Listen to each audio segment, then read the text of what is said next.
In this tutorial, we'll be going over how you can use fonts in Inkscape without having to install them. And this can be really useful if you're like me and you've accumulated hundreds of fonts over the years, and maybe you don't want to install all of them on your entire system when working with a new machine.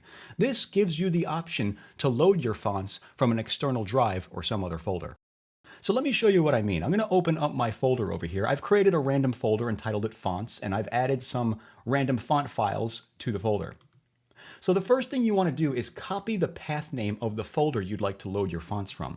So to do this on Mac, you would go to View and select Show Path Bar.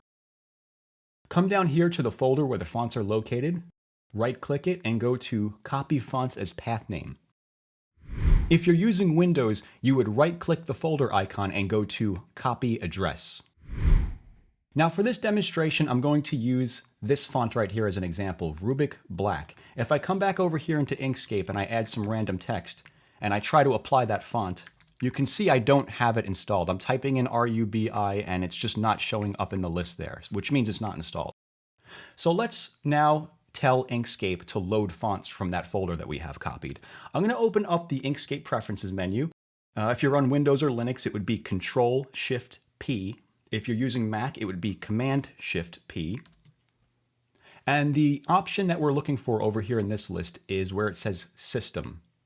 And then come down here, and you should see this box right here labeled Custom Font Directories. If you paste a folder path in there, it will tell Inkscape to load fonts from that directory in addition to all the other fonts that it loads when it launches. So I'm going to click on that box right there, and I'm just going to paste in that path. And now I'm going to close out of the Preferences menu and relaunch Inkscape. You have to close out of Inkscape and relaunch it again in order for this to work. So let me close out of it and let me open it up again. Let me maximize the window here and I'll add some random text. Let me select it all. Let me go to my text editor and look for RUBI, and there it is. There is the Rubik font that I downloaded and the variation right there, which is black.